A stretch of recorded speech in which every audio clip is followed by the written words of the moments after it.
কলমি শাক ভাজি।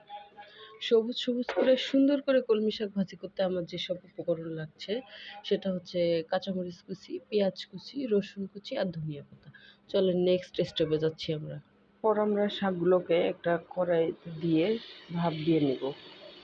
হালকা একটু লবণ দিয়ে শাকটাকে আগে আমরা ভাপ দিয়ে নেব, ঢাকনা দিয়ে ঢেকে দেব।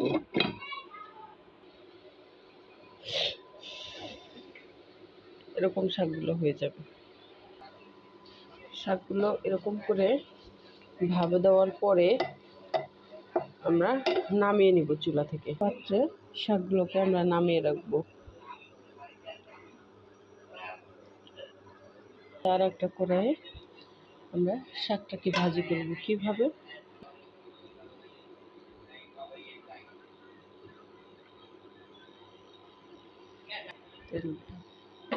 তেলটাকে আমরা